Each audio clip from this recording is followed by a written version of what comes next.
Yep, it's like that. Today, Black Shalom L'Chaim purified drinking water. They got it out there. Shouts out to the 12 tribes. Support the people, not the cause, man. And this is me watching the beginning. It's down there, somewhere all the way down at the beginning. It's the beginning. And we was talking about where the company was gonna go, man. This is gonna be a great thing, and this is really gonna do that. I wish we could have gave everybody a water bottle. That's what we want to do. Have everybody drink this water, because it's like the water to be drunk in, man. Damn. I'm gonna blow my spot up and say Jesus the Nazareth walked on that water right there. Anyway, what we getting into right now is some exposed Egypt controversy, I guess. And we'll go from more of that and then whatever. And yeah, we doing this today. So support the people, not the cause, man. Shouts out to the 12 tribe. 200,000. We got it is up there. Got it is right here.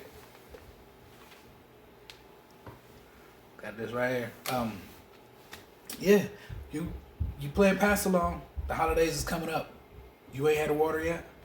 So anyway, let's get into exposed Egyptian controversy. Then we'll go to more from there. So cue that music I like. Privilege keeps blurring my vision. Inherited sickness. Every day I piss money away.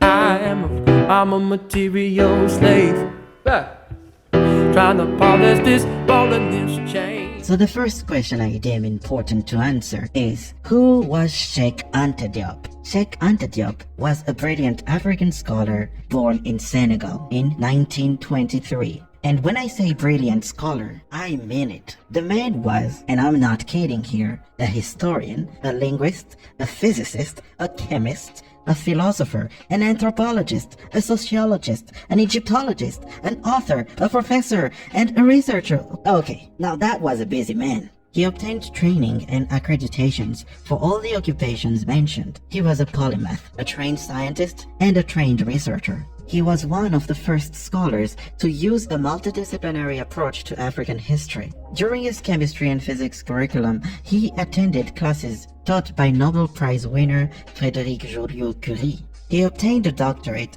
in social sciences with honorable mentions from the University of Paris in 1960. After that, he went on to become a professor at the University of Dakar. So just from this short intro, we can already see that we are not dealing with an unscientific man or a pseudoscientist. The man was a trained researcher of the fields he challenged. Hence, we are not dealing with a non-expert in the field discussing things that they may not have fully understood. So what did Dr. Diop actually challenge? Well, Sheikh Anta Diop challenged the idea that Africa had no historical past. I know, right? Crazy stuff. We all know Africans have no past, The great philosopher Hegel said so. It's a fact.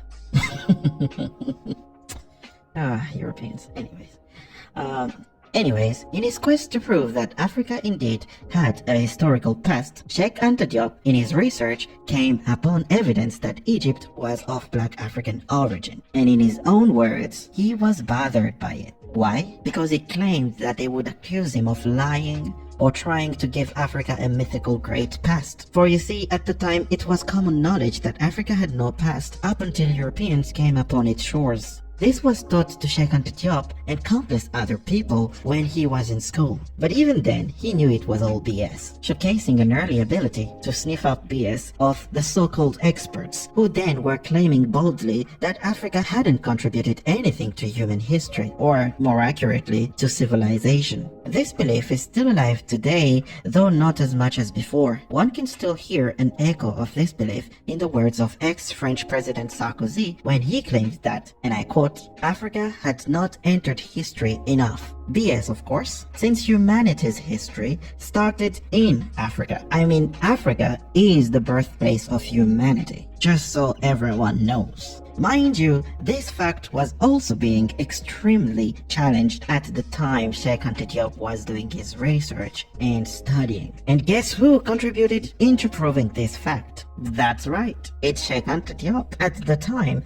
the experts used to believe that humanity emerged on each continent separately, although Charles Darwin had already mentioned that that was not very likely since his theory didn't work like that. As Diop also pointed out, Diop understood the theory of evolution very well, and he used that knowledge to put to rights the early history of humanity. So that alone already caused a lot of indignation at the time, but our man Diop wasn't done with them. Oh no, he wasn't. He further went on to claim that Africa not only has a past, but also is home to ancient Egypt, one of the earliest and most sophisticated civilizations known to man. Diop brought forth undeniable evidence for a Negro African Egypt, and boom, there it was. The bomb had been dropped. The scholars couldn't believe what they had heard. Their indignation reached the highest levels. They couldn't believe that an African dared to utter such heresy. Africa with a past? And on top of that, they even had a civilization? And they invented writing? Hell no, said the European scholar of the time. He must be making it all up or something. Egypt, an African civilization? Impossible. And so they ridiculed it at first. Then they became indignant as Diop brought forth more evidence supporting his thesis. Wow, what a way to debunk someone with ridicule instead of bringing counter-argument and counter-evidence. Alright, let's continue. Some accused him of being a fraud, a myth creator, a charlatan, and a liar. Some accused him of falsifying history. Coming from the guys who were falsifying history at the time. Jesus, the projection! So, as Diop feared, they came after him with slanders and accusations of all sorts, just as I said. However, none of them, the scholars I mean, addressed his thesis with arguments worthy of the name. And in spite of all the accusations launched at him, Diop did not let that stop him from telling the truth, from stating facts. So we clearly see that this was a man who had intellectual courage. The man was ready to defend his thesis against anyone who could oppose any worthy argument against it. Alas, it was mostly slanders and indignation from the other modern scholars. Name-calling, oh that African. Actually, here's a funny anecdote. Dr. Teofilo Benga, who was a disciple of Dr. Cheikh Anta Diop, said that people were mocking Diop's gigantic book called Nation Nègre Culture. They used to say that Diop wrote a book as huge and dense as the equatorial forest to prove that the Egyptians were black. Is that a way to debunk an argument? Come on. Now, one may ask, how did Diop reach his conclusions? Was it through a scientific procedure? Is there any validity to what he claimed? Well, before I answer these questions, I would first like to show you how an Egyptologist answered these questions. Sheikh Anta Diop is from Senegal, and he announced that the origin of the Egyptian were Negro, based on the statues of Ramses II, and the statues of Tutankhamun was black. What? And the statues of Tutankhamun was black. Actually, UNESCO did make a conference to discuss that, and they said there is no evidence, you have to postpone this. Bro, what are you talking about, man? Right, it's Zairoas again, claiming that Dr. Diop reached his conclusions by observing the nose of Ramses II and the black statue of King Tut. A lie, of course, a lie.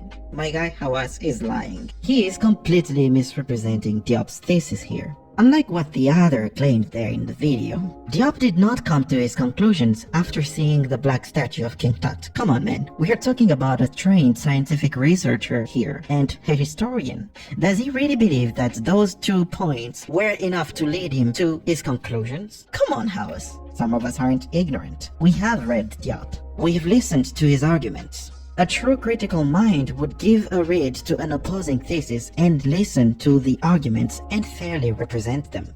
Did he even read any of Dr. Diop's work? What a fraud. Come on, man. Can anybody even trust this guy anymore? Anyhow, now let me answer the questions that I posed earlier. How did Diop reach his conclusions? Sheikh Anta Diop, as I mentioned earlier, was deeply in disagreement with the Africa had no past BS. So much so that it cost him to repeat a high school class 3 times, because he was challenging his racist teacher's views on Africans' supposed inferiority theorized by Arthur de Gobineau, or Arthur de Gobineau. Yeah, that stupid man I always show in my videos when talking about racism. Yeah, that guy. The smartest guy in Renaissance Europe. Just kidding here. Don't come after me for that joke. Just kidding, okay? I'm just kidding here. Okay, so Diop took it upon himself to research Africa's past and fact-check whether what the historians were saying about Africa was true. A fair thing to do. And spoiler, the Western historians were lying.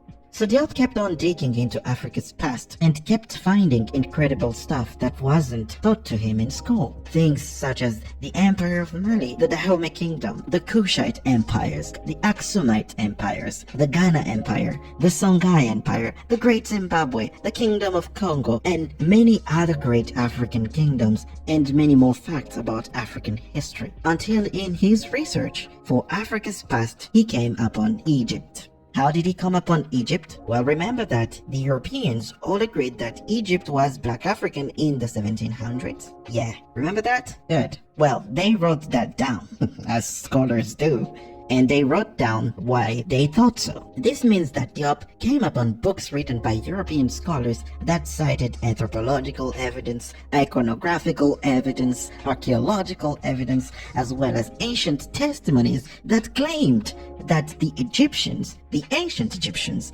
were Black Africans. So what does someone with a critical scientific mind do when they come upon such evidence? Well, they go to the source and dig deeper, and boy did he find out more evidence. The amount of evidence for a Black African ancient Egypt he had found was so abundant that he decided to make his doctorate thesis about it.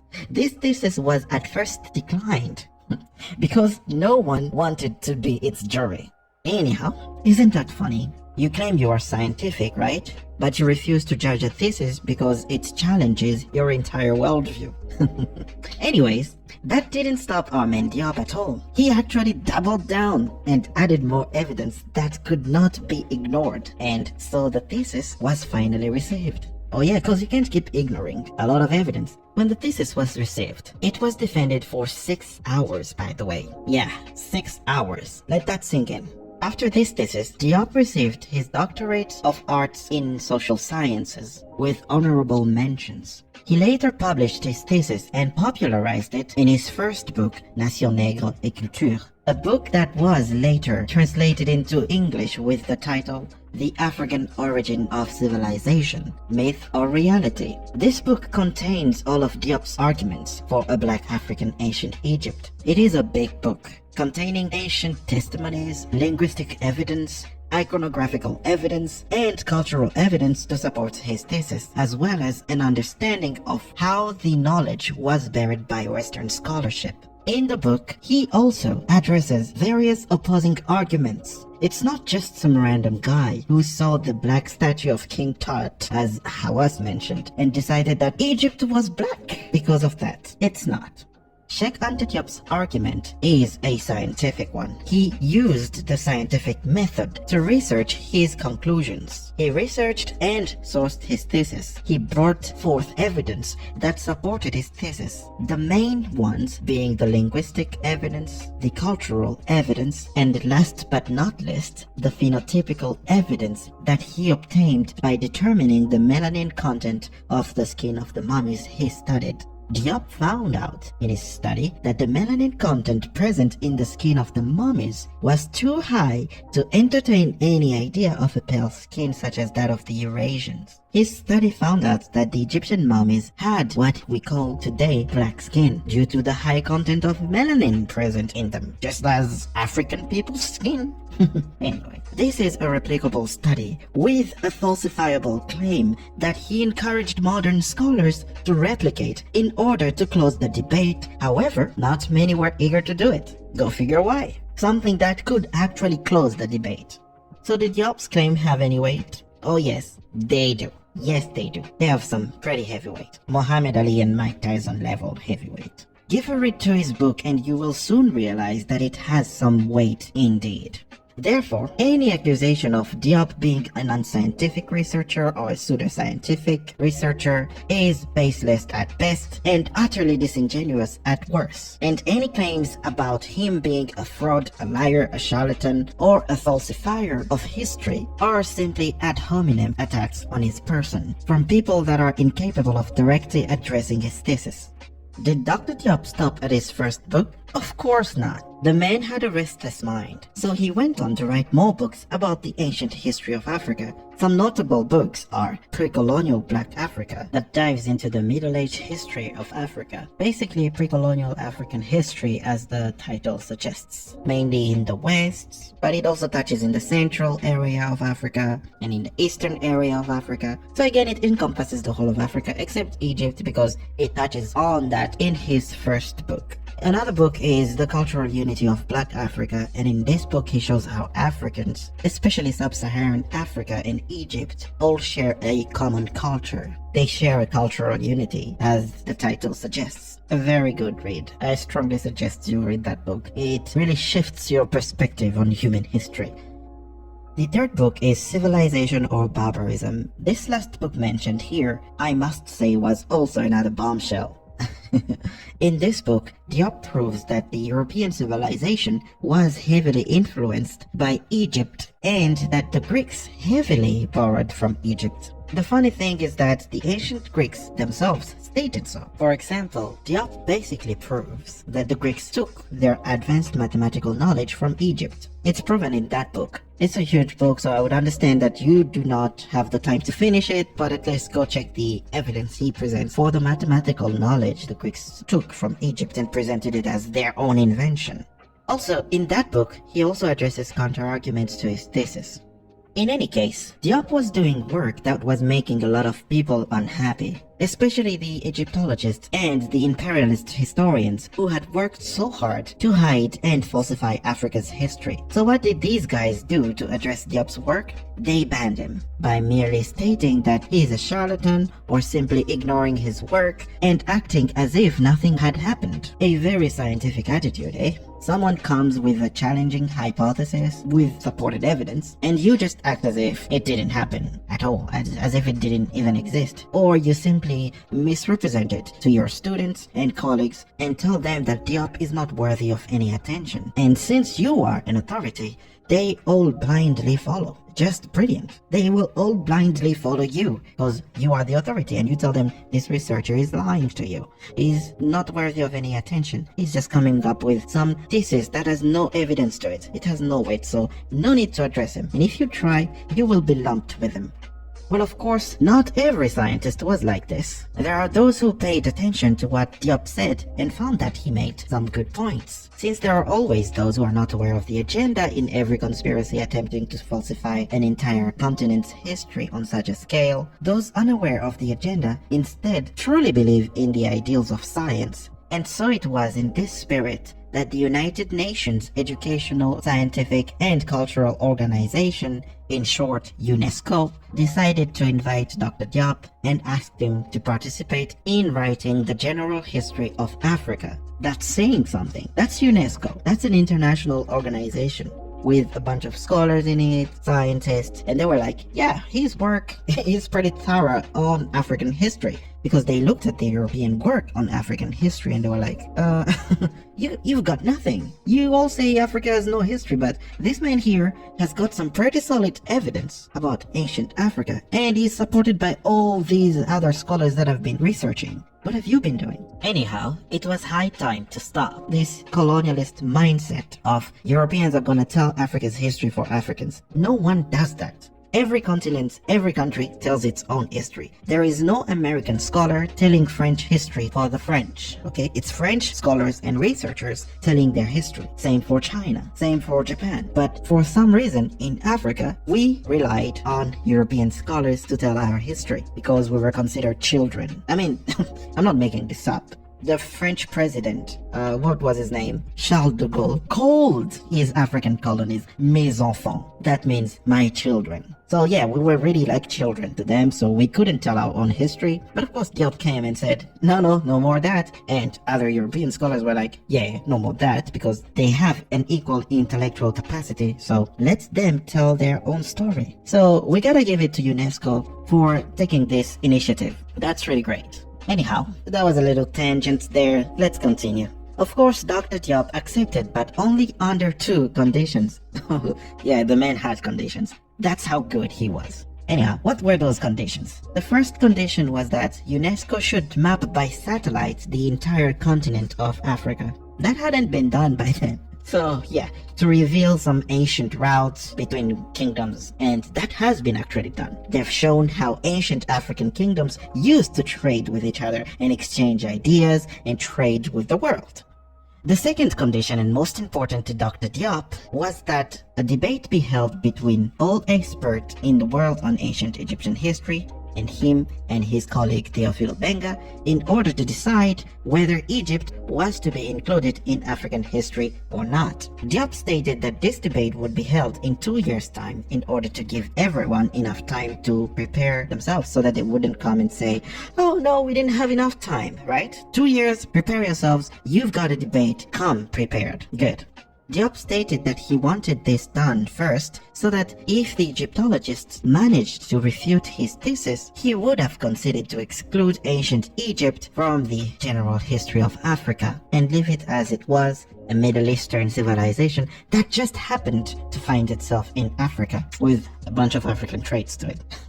Anyhow, we're not here to debate that. We are talking about Diop. So, UNESCO agreed to those conditions and went on to organize the famed 1974 Cairo Symposium, a debate opposing Sheikh Anta Diop and Teofilo Benga to Western and Asian Egyptologists and scholars. So, 2 Africans versus several Western and Asian scholars of great renown, by the way. We're talking respected scholars with tenure in schools like university, top Egyptologist in this country, top Egyptologist in this country, best linguist concerning the ancient Egyptian language, that is Professor Sonéron. So, as the French say, la crème de la crème. So how did that debate go? Not well. Well, not well for the Eurasians. Diop and Obenga basically destroyed them. It's quite a funny thing to read, actually. If you want me to make a video about the symposium, let me know in the comment section. Maybe I'll work on it. I don't know. Maybe if you get this video to 1,000 likes. I'm just kidding here. I'm also not kidding. Anyhow, Diop and Obenga were so thoroughly researched that the other experts seemed unprepared in contrast. That's what happens when you underestimate the person that you're going to debate with. They probably thought, this Diop is just creating myths, he's a liar. Why is UNESCO even organizing a debate with a liar? With a charlatan? And then they come there like, whoa, damn, these guys are thoroughly researched. Anyways, don't take it from me. Here is the conclusion from UNESCO, stating the very same thing I just said here.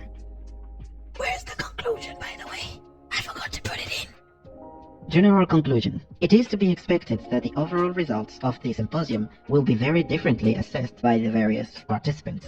Although the preparatory working paper sent out by UNESCO gave particulars of what was desired, not all participants had prepared communications comparable with the painstakingly researched contributions of Professors Sheikh Anta Diop and Obenga. There was consequently a real lack of balance in the discussions. Nevertheless, for a number of reasons, the discussions were very constructive. So there you have it, the painstakingly researched contributions of Diop and Obenga. So UNESCO is basically saying here that they were way more researched. They appeared so researched that the guys in front of them just appeared to be a bunch of amateurs who just came to debate, because they've read a lot of ancient Egyptian history. Diop was so researched. He gave about 10 ancient Greek references that the scholars could go and look up, where the ancient Greeks and Romans were referring to the Egyptians as black. About 10 people. 10. Anyhow, So the linguistics were also imbalanced. Diop and Obenga were so thoroughly researched in this debate. It was, yeah, as UNESCO said it, a real lack of balance in the discussion. So UNESCO doesn't say here that they won the debate because, you know, they are an international organization, they are very serious, they can write basic stuff like that. But you can see through their conclusion that, you know, a real lack of balance in the discussion. That means Diop and Obenga had the upper end and they won the debate because this debate is in the second volume of the General History of Africa. And so is Ancient Egypt. Yeah. So they won the debate. Do Egyptologists talk about it? Do they represent this debate fairly? The other one said that this debate was inconclusive. They had to postpone it. What does the conclusion say here? Nevertheless, for a number of reasons, the discussions were very constructive. They were constructive. So as you've just heard here, Hawass was lying again. Because after this debate, UNESCO released the General History of Africa, and guess what? Ancient Egypt is in it. In the second volume, to be specific, along with a report on the Cairo Symposium. Clearly, they failed to refute Dr. Diop's thesis about Egypt being Negro-African. UNESCO agreed. So again, Cheikh Anta Diop, a pseudo-scientist that does pseudo-history, pseudo-historian that kicked us in a debate with scholars, serious scholars, who were experts on ancient Egypt. They still couldn't manage to defeat his thesis because the evidence is overwhelming. There are ancient testimonies, people. There are ancient testimonies saying the Egyptians were black. I presented them in the previous video. The iconography, that is, the statues and paintings of Egypt, are pretty telling. The vast majority of ancient Egyptian statues and paintings are pretty telling on this.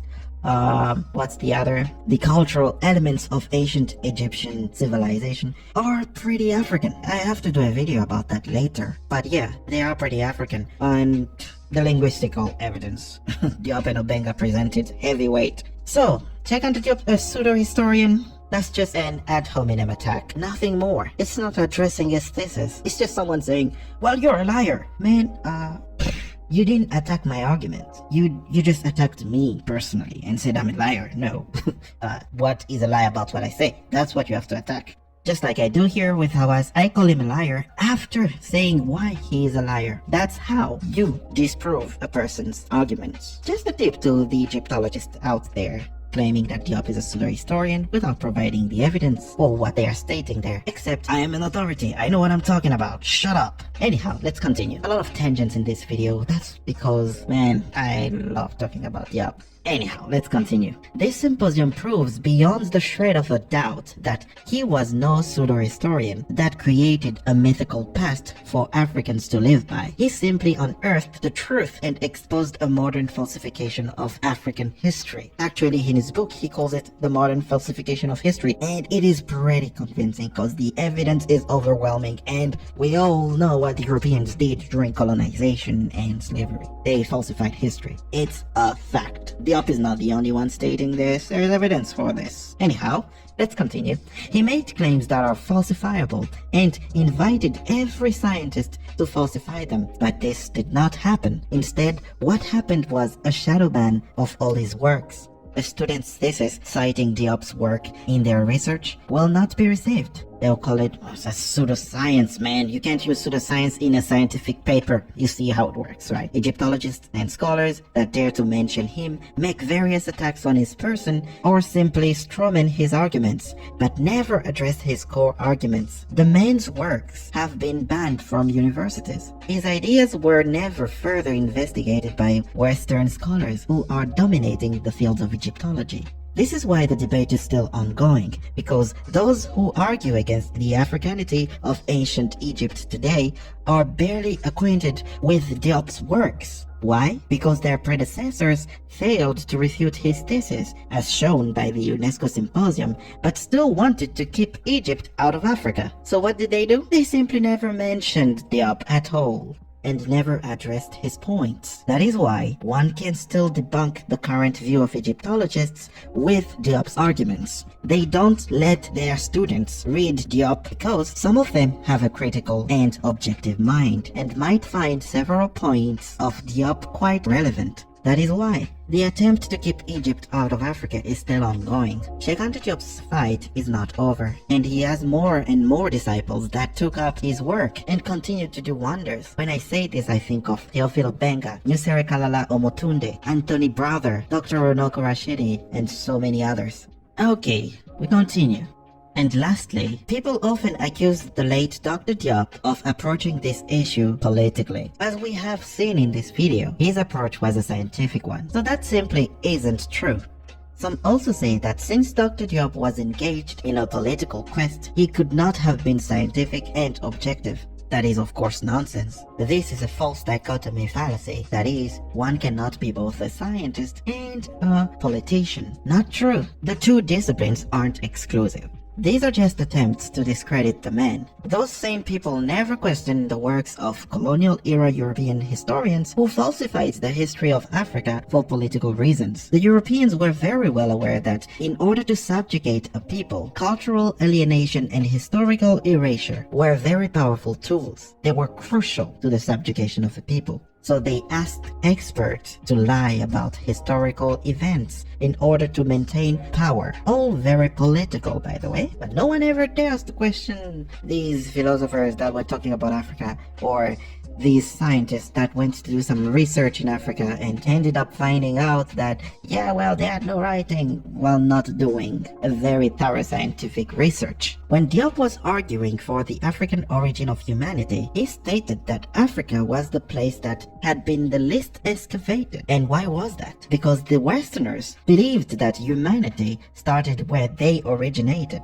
So they mostly financed researchers who were willing to explore that idea in order to deepen the West's knowledge of its past. And researchers themselves were also looking in that direction for humanity's origin. So the government allocated funds mostly to them. Again, a very political decision that was being investigated with the scientific method. So Diop is not a fraud for searching the African past and finding out that the Egyptians were black Africans, even if his goal was always to give Africa its past back. And why is that? Because Diop used the scientific method to investigate his research. His teachers lied to him about Africa being without history, so him being the high IQ kid he was, saw through the nonsense. Sheikh Anta Diop was a scientist, a polymath, a serious scholar, and a thorough researcher. As showcased again during the UNESCO debate, he was painstakingly researched. That's why it's hard to represent his thesis in a few sentences. You have to organize a whole book to counter-argue his work. His claims weren't baseless. So much so that the more we investigate Africa's past today, the more Sheikh Anta Diop is proven right. An example of this is his theory of the African origin of humanity. Today, it is an undisputed fact that the first humans evolved in Africa, and that those first humans had a dark complexion, just like sub-Saharan Africans, as they like to call us. Another example is in the fields of linguistics. Diop and Obenga argued that ancient Egyptian was not a Semitic language.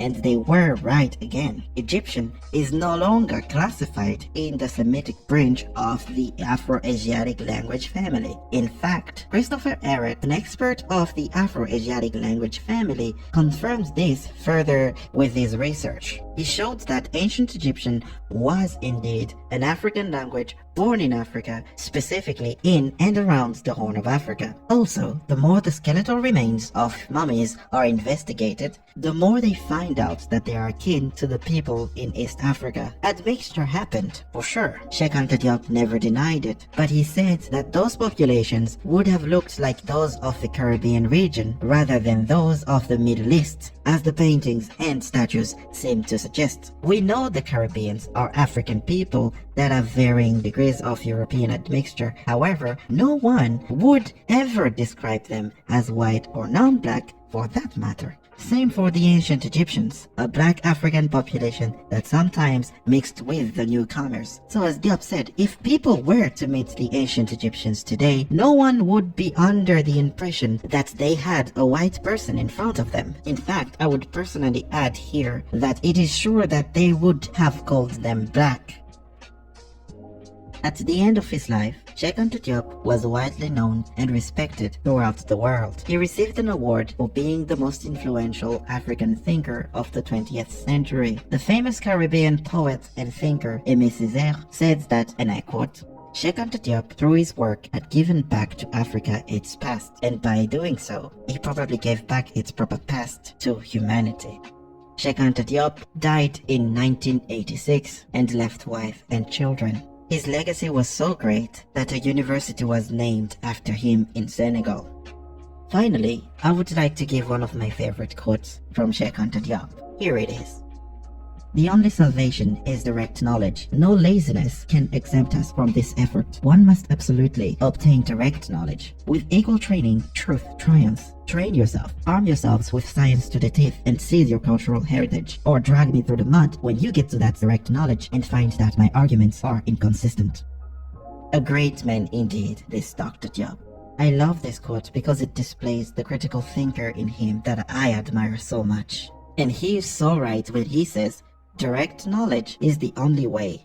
I went to the sources he cited in order to obtain that direct knowledge and see if he was being coherent or incoherent, consistent or inconsistent, and I did not find his arguments to contain any inconsistencies. Maybe you have, but I did not. Alright folks, I hope you liked this video diving into the life and work of the brilliant Dr. Cheikh Anta Diop. I hope you've learned about who he was and what he did. And I hope I have done a decent job in portraying one of the greatest African scholars of all time. So until the next video, peace. And for those who are still here, here is a little video extract of Dr. Cheikh Anta Diop at a conference in Niamey, Niger. Thanks for watching till the end. I deeply appreciate it.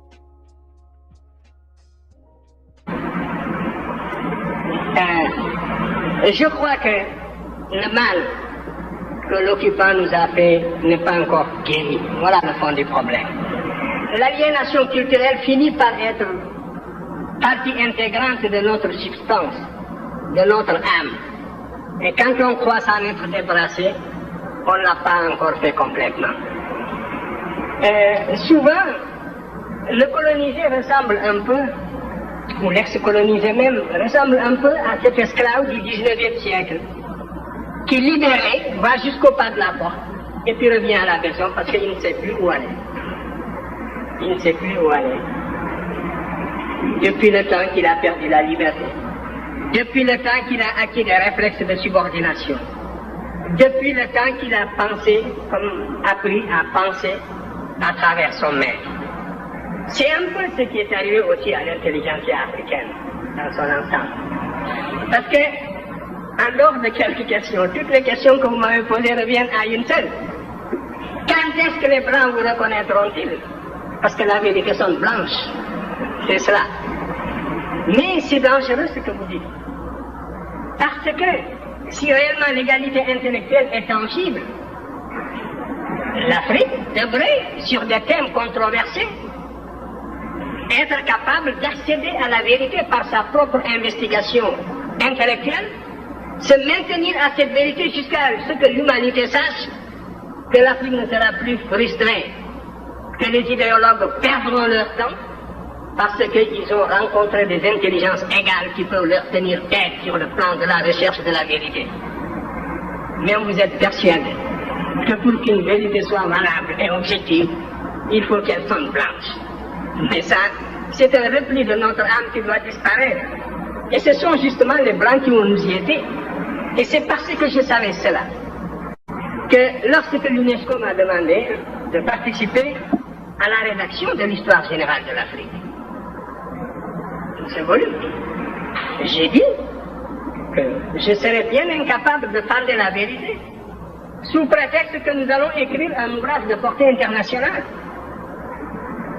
Moi, j'ai les idées que j'ai toujours développées et contre lesquelles vous ne pouvez pas opposer des arguments scientifiques dignes de ce nom. Vous pouvez opposer une conspiration du silence, aussi longtemps que les jeunes générations africaines resteront aliénées, jusqu'à ce qu'elles se récupèrent, jusqu'à ce qu'elles acquièrent la connaissance directe, parce que c'est par la connaissance directe, par l'égyptologie, que vous dépasserez ce stade de frottement, n'est-ce pas, et de somnambulisme.